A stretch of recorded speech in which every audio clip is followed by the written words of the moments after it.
आइए प्रश्न नंबर 2 कक्षा 10वीं प्रश्नावली 9.1 का दूसरा क्वेश्चन करते हैं। आंधी आने से एक पेड़ है, मैं यहां पेड़ का चित्र बना दूं, जैसे ये मान लो पेड़ है।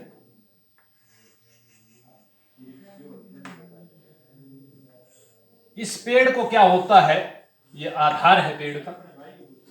आंधी आती है, अब आंधी आई, मान लो यहां से आंधी आई, ये गिर गया, तो गिरा हुआ पेड़ जो आपको नजर आएगा, जैसे मान लो ये पेड़ था हमारा, तो पेड़ टूट गया, यहां से टूट गया, यहां से टूट गया, तो हमारा पेड़ जो है ये नीचे गिर गया ऐसे।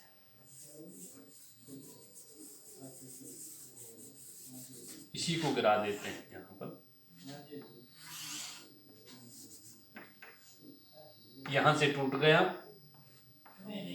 आपका पेड़ जो है,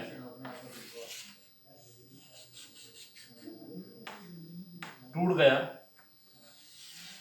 और टूट करके इसने 30 डिग्री का कोण बनाया। पेड़ है, आंधी आई, टूट गया, तो बीच से जब टूटा पेड़, यहां से टूट गया मान लो, तो ये अलग आपका एक लंब नजर आ गया, एक त्रिभुज बन गई, समकोण त्रिभुज बन गई। एक पेड़ खड़ा था सीधा 90 डिग्री पर, टूट गया, और टूट के चोटी इसकी जमीन पर लग गई, और चोटी से पाद बिंदु, जो पाद बिंदु है पेड़ का, अर्थात पेड़ का आधार जो है, वहां से पेड़ की दूरी है 8 मीटर। पेड़ के आधार बिंदु से पेड़ की चोटी जहां टच हो रही है, उसकी दूरी 8 मीटर है। तो आपके पास समकोण त्रिभुज बनी, ये आया आपका थीटा 30 डिग्री। आपको पेड़ की ऊंचाई ज्ञात करनी है। प्रश्न नंबर 2 है ये। पेड़ है, पेड़ आंधी से टूट जाता है, और टूट करके वो चोटी से पाद बिंदु तक, चोटी से पाद बिंदु तक उसकी दूरी 8 मीटर है, और ये पेड़ जो है 30 डिग्री का कोण बनाता है। कहां? जहां से टूटा है वो आपका एक कर्ण का काम कर रहा है, ठीक है। पेड़ टूट गया, और ये टूटा हुआ पेड़ कर्ण की भुजा का काम कर रही है। अब देखिए, आपको ज्ञात करना है पेड़ की ऊंचाई। अब पेड़ इतना ही नहीं है, ये तो लंब जहां से टूटा है इतना तो आ गया, मान लो हम ज्ञात कर सकते हैं, लेकिन हमें ये पेड़ टूटा हुआ भी पूरा ज्ञात करना पड़ेगा, यहां और यहां, यहां से यहां, ये कर्ण भी ज्ञात करना पड़ेगा, और साथ में हमें लंब भी ज्ञात करना पड़ेगा। अब होता क्या है, ये आधार मान लो, आधार और कर्ण के साथ थीटा होता है। मैंने पहले भी कहा है, संलग्न भुजा, कोण के साथ वाली भुजा, संलग्न भुजा को हम आधार मानते हैं। 8 मीटर आपका आधार बन गया, तो इसका नाम ले लेते हैं ए, बी और सी। मान लो ये पेड़ के द्वारा आपकी समकोण त्रिभुज बन गई। अब ए बी जो है ये आधार है, यहां कोण आपका 30 डिग्री है, तो आप पहले लिखेंगे कि ये त्रिभुज का माप क्या क्या है। आपके पास समकोण त्रिभुज, आप लिखेंगे समकोण त्रिभुज ए बी सी में ए बी लिख लो आधार, ठीक है, ए सी लिख लो लंब, और बी सी लिख लो कर्ण, ठीक है। ये पेड़ के टूटने से आपकी समकोण त्रिभुज बनी, और उसका विवरण, और थीटा 30 डिग्री। कोण, कोण कौन सा है? कोण है बी, बी पर बना कोण, हमने बिंदु जो लिया वो बी है। कोण बी थीटा जो है वो 30 डिग्री आया। अब देखिए, आपको सबसे पहले क्या करना है, आपको दिया क्या है इसको देखना। दिया है हमें आधार। आधार दिया है, ए बी दिया है हमें 8 मीटर, वो लिख लेना है। जो दिया होता है वो लिख लेना है। नंबर 1, ए बी दिया है, ये ए बी आधार है। हमें ज्ञात क्या करना है उसको देखना। हमें ज्ञात पहले क्या करना, पहले आप लंब ज्ञात कर लो। लंब अगर ज्ञात कर लिया उसके बाद हम कर्ण को ज्ञात करेंगे।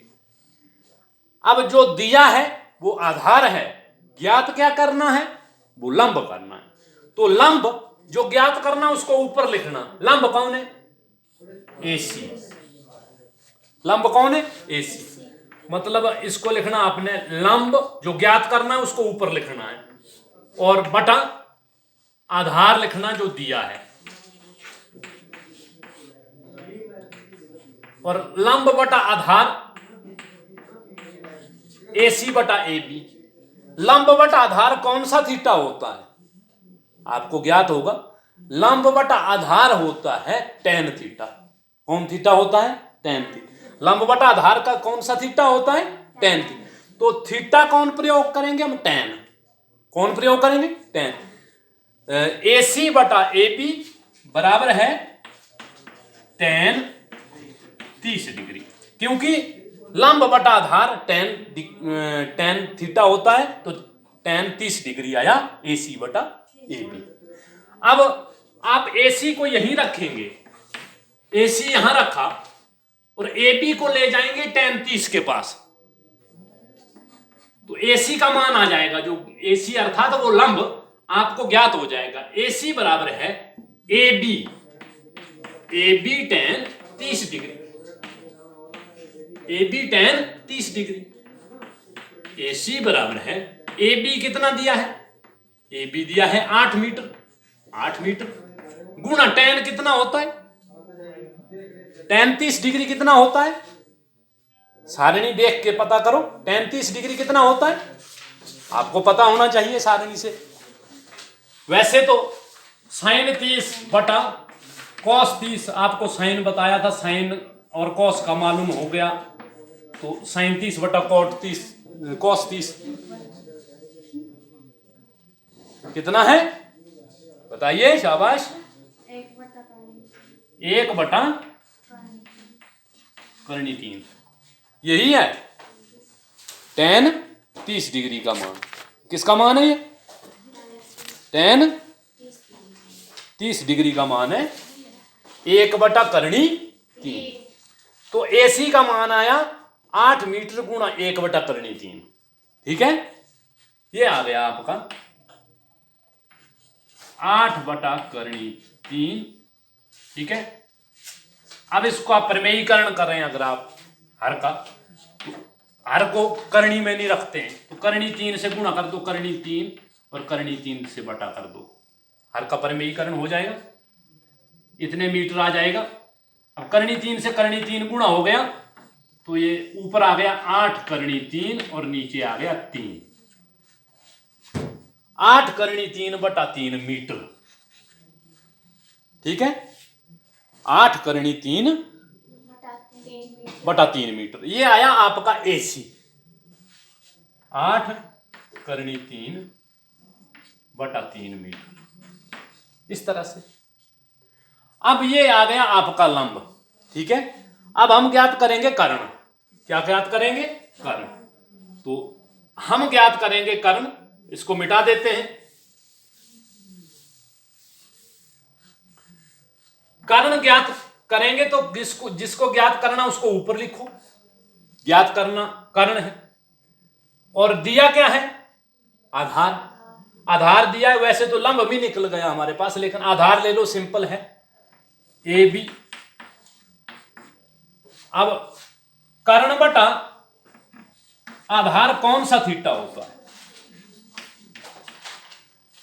कर्ण बटा आधार कौन सा थीटा होता है बताइए जरा। कर्ण बटा आधार होता है सीकेंट थीटा। कौन होता है, आपको बताए हैं थीटे। कॉस थीटा होता है आधार बटा कर्ण, और कॉस का उल्टा होता है सीकेंट। तो सीकेंट थीटा हुआ कर्ण बटा आधार। तो ये आया सीकेंट 30 डिग्री, सीकेंट 30 डिग्री। अब बताइए, देखो बीसी यही है, बीसी को यहीं रखो, ए बी जो है आपका, इसको बजरगुणे में ऊपर ले जाओ सीकेंट के पास, नीचे वाली जो संख्या आपकी संख्या होती है वो बराबर है के दूसरे पक्ष में ऊपर जाती है बजरगुणे में। तो बीसी आ गया आपका, कितना आया बीसी, ए बी सीकेंट 30 डिग्री, और ए बी कितना है 8 मीटर, 8 मीटर गुणा सीकेंट 30 कितना होता है 2/3। अब 2/3 आ गया। अब इसको अभी परिमेयीकरण कर लेते हैं। देखो 8 गुणा 2, 8 दूनी 16/3 है, करनी 3 और करनी 3 बटा कर दो और साथ में गुणा कर दो, तो हर का परिमेयीकरण हो जाएगा। यह आएगा आपका कितना 8 दूना 16, नीचे आ गया करनी 3 से करनी 3 गुणा हुआ तो 3 हो गया, और ये आपका करनी 3 ऊपर करनी 3 आ गया, तो 16/3 ठीक है करनी 3 मीटर, ये आपका कर्ण आ गया कर्ण। अब पूरे पेड़ की ऊंचाई क्या हुई, ये लंब और ये कर्ण टूटा हुआ भाग, इस लंब और इस कर्ण को अगर जोड़ा जाए तो आपके पूरे पेड़ की ऊंचाई आपको मिल जाएगी। ठीक है, तो जमा करते हैं। आपका लंब क्या है, अब लंब और कर्ण दोनों जोड़ करके हमारे पास पूरे पेड़ की ऊंचाई, पूरे पेड़ की ऊंचाई बराबर है लंब प्लस कर्ण होगी। क्यों होगी, क्योंकि पेड़ टूटा था तो कर्ण बन गया था, और लंब आ गया आपका ये 8 करनी 3/3 जमा 16 करनी 3/3 मीटर। मीटर है, सभी मीटर में है, ये मीटर में ही इकाई है तो मीटर में ही चलेगी। लंब और कर्ण का जोड़ जो है आपके पूरे पेड़ की ऊंचाई आ जाएगी। अब इसका एलसीएम ले लो, एलसीएम आ गया 3। अब देखिए 3 से 3 कैंसल, 8 करनी 3 का 8 करनी 3 आ गया, 3 से 3 कैंसल, 1 16 करनी 3 का 16 करनी 3 आ गया, इतने मीटर। अब बताओ कितना हो गया, 8 करनी 3 और 16 करनी 3 ये भी जमा हो जाएंगे, क्योंकि करनी 3 है, ये 8 करनी 3 है, ये 16 करनी 3 है। जैसे इसको हम दूसरे शब्दों में ले लें कि ये 8 किलो करनी 3 को कोई टमाटर मान ले, 8 किलो टमाटर है, 16 किलो टमाटर है, तो कितने टमाटर हो गए 16 और 8 24 किलो। तो 24 करनी 3/3, 24 करनी 3/3, 24 और 3 कट जाते हैं, 8 तिया 24, अर्थात 8 करनी 3, 8 करनी 3 मीटर ये पूरे पेड़ की आपकी ऊंचाई आ गई। ठीक है, तो इस तरह से ये जो त्रिकोणमितीय जो अनुपात हैं इनका अनुप्रयोग, इनका प्रयोग करके हम बड़े बड़े जैसे आपके मान लो पहाड़ के शिखर की बात करें, या कहीं मंदिर की ऊंचाई, कहीं समुद्र तट से यहाँ इतने डिग्री एंगल बनता है, कोई किसी प्रकार का भी आपको प्रश्न आता है तो ये इकाइयाँ जो हैं यहाँ फिट होती हैं। आपको किसी एकाधी भुजा का ज्ञान हो, साथ में कोण का ज्ञान हो, तो आप तीनों भुजाएं ज्ञात कर सकते हैं, और तीनों भुजाएं आपकी कहीं भी कोई भी दूरी मापने के लिए प्रयुक्त हो सकती हैं। ठीक है, इस तरह से आप प्रश्नों को हल कर सकते हैं। ठीक है, धन्यवाद।